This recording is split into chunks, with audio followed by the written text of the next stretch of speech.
Hey everyone, welcome back to Derri-Gacha, and the first video of the channel. Oddly enough, this has been a thing that I've been wanting to do for a while, and now that I've finally come upon doing it, it's gonna probably take a lot out of me. But yeah, anyway, you're not here to have a fucking story told to you, but you're here to have some numbers thrown at you, even though I don't do numbers. So this video is gonna be about potentially doing some funny builds on Gigalink. And if you don't know what that is, Snowbreak is like it is a third-person shooter, right? And Gigalink is the multiplayer aspect of that game. So what happens is that you go into an area, usually one from the story, and you go and kill enemies, then get a chest, and kill enemies and get a chest. So you have, you have the opportunity to pick an ability. You get small or big chests. Small chests only have 3 different abilities, and you can only pick one of them. And the big ones, depending on how much currency you have, I don't know what the currency is called, but there is one, you can pick all 9 abilities if you so wanted to. But the trouble is that all the abilities are random, so you can't just pick the same abilities every single game. Should you're able to, it's like it gives a bit of randomness to make it a bit interesting, and it means that it's a bit more fun that way. But if you do come across these some abilities that are actually good for Fenny, then I've managed to compile them into like a build of sorts, so that you can have a little bit of fun with. So I will start with the personal build that I try and run when I use Fenny 5-star, and then I'll go into a separate build that I've been experimenting with recently, and then I'll do honorable mentions. So the personal build. What does this involve? So this involves first ability. The name is Tenet of Events, and Tenet of Events allows each shot that you fire out of your weapon to heal you. So that can be anywhere. It's like you shoot the enemy anywhere on their body, that shot will heal you for a small percentage, which is quite nice. And it also means that if you are, because for clarification, the way I play is extremely aggressively, which I believe does support Fenny's playstyle. She is a shotgun. She just encourages you to go close up. She has quite a few AoE damage skills. So being in amidst the big group of enemies, especially like lower tier enemies, you can just demolish them with the electrical damage, and also with the faster fire rate that your standard skill has, because when you use that, it gives you a higher fire rate as well. But with being in the big group of enemies, you want to be able to heal yourself nicely so you don't just get killed immediately, which is why Tenet Events, I feel, is really, really useful, so that you have at least a bit more time to, plan out stuff and maybe not get so overwhelmed and adapt and things like that. It's plan about stuff. I don't plan stuff, right? When I'm charging in there, I just charge in there. But to be fair, it also means that if I need to retreat, I can, instead of just getting sniped. That's why that's here. So it's quite a good healing ability, I would think. The next one is going to be General Expansion, and this expands your magazine size to 50 or 100% if you get like 2 stacks of General Expansion. So, you find it once, it does it 50%. You find it a second time, then it completely doubles your magazine capacity. And this is quite cool because at least when you're having a big higher fire rate, normally what would happen is that you'll just be reloading a lot of the time, and you're spending all that time not killing people, which it becomes, especially for me, it's very aggravating. So having more bullets will at least alleviate that a little bit. And mentioning about not being able to shoot and reloading all the time, it leads me nicely on to active reloading, and this ability allows you to refill your entire magazine by just dodging. And that's really, really, really cool, and I really feel overpowered every time I pick it, because obviously I'm naturally a person that just likes to dodge attacks. It feels great, okay? Yes, I play a lot of action games, as you know, but it's a great ability actually, because I naturally dodge anyway, and I have the other reward of it filling my magazine, as well as me feeling great about it. So it just encompasses quite a lot of myself in that one ability, and adds an extra incentive. And it's just utilitarian, honestly. Like, I don't have to waste several seconds trying to wait for my character to reload all the bullets, because it's always fixed. It's always a fixed speed, and if it's long, obviously, we're just talking about General Expansion. If it is a bigger magazine, you're going to take longer to fill it. Therefore, active reloading becomes that much more valuable. But anyway, the last one that I'm going to mention is simultaneous healing, and that allows you to restore HP after using standard skills. And I did very briefly insinuate this in the beginning, where you go into a group of enemies, you use skills, and it's AoE as well. So for me, I use my standard skill a lot, so this again seems very natural. And it just recovering HP is great, and it means that I can adjust how I can kind of control the battlefield a little bit because of me healing. So I would either go for the bigger targets or the smaller targets, depending on how much health I've got. But at least, again, it's another way of me staying safe and not worrying about dying immediately. Although, maybe having tenor events and simultaneous healing both at the same time, it might be a little overkill. There are quite a few other healing abilities, but we'll talk about them later on, that I feel are yet less useful. But for me, these are the two that I would take with me if I feel that I was just going to take too much damage for this specific situation, which doesn't happen very often. So either one or the other, but if you want to, you can take both. So yeah, those are the abilities essentially that I would pick. If they appeared in a chest, I would always pick them 100%. For the separate build, the one that I don't usually run, but it was also kind of fun, is a glass cannon build, or at least my interpretation of a glass cannon build. We have abilities such as Sleight of Hand, which obviously increases reload speed, and does it by 100%, which is quite insane, so it doubles your reload speed. Very, very nice. Goes quite well with general expansion. We have Energy. You recover ultimate energy after a crit. So if you're in an enemy's face, you're more likely to crit because you'll be hitting a weak spot all the time, and that recovers a little bit of energy every time you hit it. So, of course, goes into using the abilities more often as well, because I do like to use my abilities if I can at all help it. Just use them as soon as they come up, and that means my theoretical damage output goes up as well. But of course, I always do use them at the wrong time, which is, you know, it's a thing that I've got to iron out. But that's also a really good ability for that.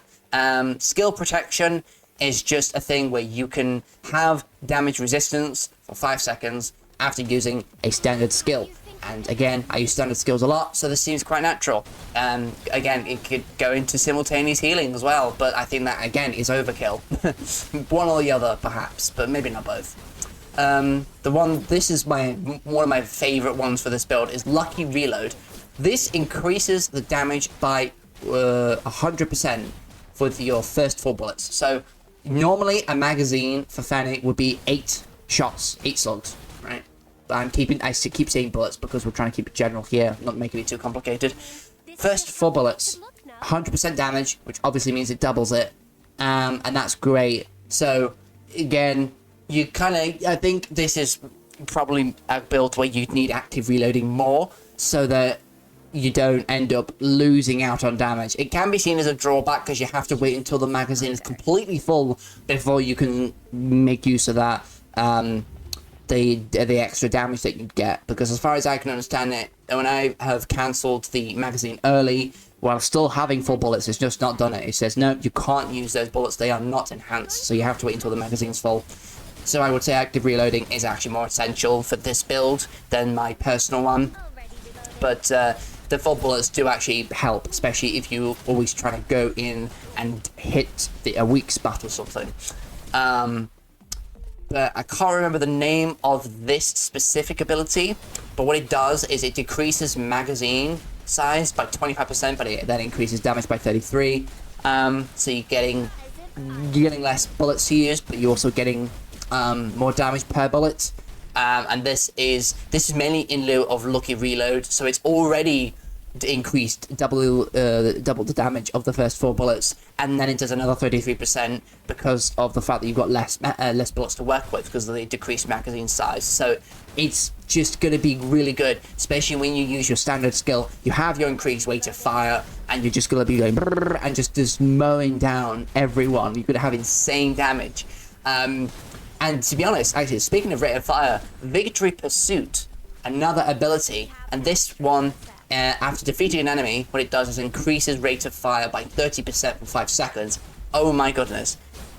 Again, if you get this, you kill an enemy, then you have your skill ready, you use it, and plus with the damage of Lucky Reload and the one that decreases the magazine size and increases damage, this would be amazing, dude. Amazing. Because you would just kill stuff. You would just insta kill stuff. I currently run Discordance. I don't quite remember the name of the shotgun, but it's the 4-star electric shotgun that you got for free from the weapon crates. I don't have Sunny Payback though. I am wanting to get that, but my current focus is on 5-star Chan's weapon, because of course she's not going to have as much damage on if she's using something like Wild Lyra. As far as I've heard, just get her like 5-star weapon, go for that. But after that, I'll be going for Sunny Payback, therefore I'll be actually better equipped for dealing damage, and therefore this will be better because I will actually have more base damage and shit like that. But the point is that you just have loads and loads of damage all at once. You definitely have the ability to. And the last one is exactly the same as the one that decreases mag size by 25%, but this one is just health. So this one is Winner's Mentality, decreases max HP by 33%, not 25, but it increases all damage output by 33% in return. So yeah, you're reducing your magazine size and your max health, but your max health matters less. It just depends on how many times you get hit. The magazine size is more impactful because that will be there permanently. You can't change how you use your magazine. It's always the one way. But honestly, quite a fun build. It means you have to be on your feet a lot, and you have to know the timings of all the enemies' attacks and everything. And it gets quite sweaty with this build. I've done this a few times, and I have died a couple times because I haven't quite got it up to a T yet with the gameplay and everything, but I have enjoyed it. It's been quite exhilarating. The amount of damage is just great. It makes me have goosebumps, honestly. But those are a couple of builds anyway for Fenny 5. So of course, again, I have to preface that this isn't the. They may change. I may make an addendum to this at some point because I haven't got the best kit at the moment. So I need to get another weapon. I need to upgrade my logistics and stuff like that. But this is kind of what I've been enjoying so far. Just going and looking at what Fenny can do and how she's played and how I play her as well. But again, I don't know how differently other people would play her because she's still a short-ranged character that does a lot of damage up close, and she has AoE electric attacks and stuff like that. Anyway, so if you're wanting to know, because these abilities are random, you won't necessarily get them every playthrough. If you have another ability there, depending on what it is, these are some honorable mentions that I would include if you didn't have any of the abilities that I mentioned before, which I believe are the best for those two specific builds. So you have Proactive Offense, the first one here, which will be any crit damage that you do, any crits would heal the character, which is great. You're getting up close, you're hitting the weak spot, you'll get more crits, as far as I understand it, and then that means you'll heal. Timely Treatment restores HP while being under attack. Now, I don't quite understand what this means, if it's direct damage, or if it's like, if it includes damage over time, or whatever. It's just, it's there. I don't know if it really makes any difference. I've not felt it do anything, but then again, if I'm not dead, I suppose it did. It's just not that great enough for me to, actually say yes, use it, or no, don't. But one of you may actually find use in this specific ability. I would just thought I'd mention this, in case, I missed something. But the next one will be General Defense. That's just damage reduction from 20 to 40 to 60%. That's quite basic. There's nothing to that, but you could swap that in for Turn of Events, for example.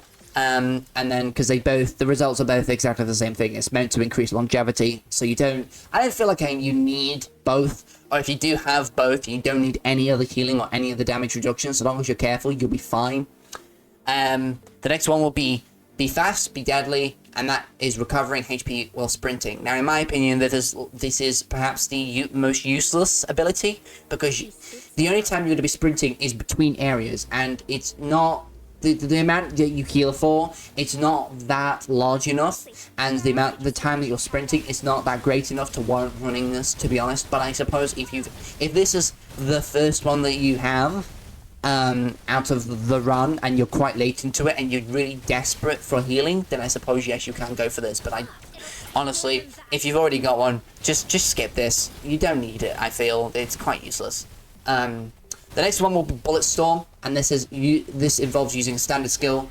And if you use a standard skill, it increases rate of fire, which of course it's kind of similar to one of the others I've mentioned, which is Victory Pursuit, I believe, but that's defeating an enemy, not using a standard skill. So you could use them both in conjunction. So obviously, when you use a standard skill, you have increased rate of fire, and then you kill an enemy, which gives you more rate of fire, and that would be insane. But because it's so short, you know, it'd be quite difficult to use them both at the same time. But you really could, if you're really careful. If you have great situational awareness, I think you could potentially slip a bit of damage into a really tanky enemy, and that could make the difference there. The next one will be Robust Physique, which just increases max HP 20, 40, 60%. Again, you can swap that for General Defense. The next one is Salvage. Killing an enemy refills the magazine. So if you don't have active reloading, I would suggest going for Salvage. It's almost as good, but you know, it won't completely remove the need to have to wait to reload the weapon, but it will reduce it so that it's not as noticeable, so that you will actually spend a bit more time killing enemies. And the last one will be Moment of Peace. You become invulnerable for 2 seconds while reloading. Again, you know, being swarmed and all that. You can just retreat, but if you feel like you have the upper hand, I mean, this just makes you feel a little bit more at ease, give you a bit more breathing room, because, you know, for 2 seconds is enough time to refill most of your magazine before you have to go back out into combat. But I feel that this is more of a shotgun / sniper thing, because every bullet is individual. They don't just reload the entire magazine, so, you know, if you'll probably take a little bit of damage anyway if you're just standing out of the open and have this, instead of just being in cover. So it depends. If it's not a shotgun or sniper, I wouldn't really recommend running this. It's not necessary, but, you know, it can be a kind of a nice thing if you're just don't bother with the cover system at all, because I know a lot of people don't. It's just not necessary. You can just run up to them and kill them. So, you know, it's your choice, honestly. I don't feel like it's amazing, but it's not that bad, so you can still reasonably run it and not feel like it's a detriment to you. But yeah, that basically concludes this. But it's just me talking, obviously. Maybe a bit boring for you, but those are my suggestions, honestly. And again, Gigalink is more of a fun mode. It's not really something that you do to compete in. As far as I understand it, you just do it to get some rewards. But you know, if you want to spice up your gameplay and maybe try something a little different, with 5-star Fenny being the character that I've used the most, the character that I've built the most, those are some builds that I would suggest. Some power-ups that you see them, you go for them. And obviously, if you want to go back and reread or listen again to what I've got to say about this, I would have hopefully time-stamped everything in the description. But regardless, hopefully you have enjoyed. I can't believe I've already nearly been going for 20 minutes already, so I'm just going to cut this short. Hopefully you have enjoyed the video, and I'll hope you have enjoyed the builds as well. See you in the next one, boys.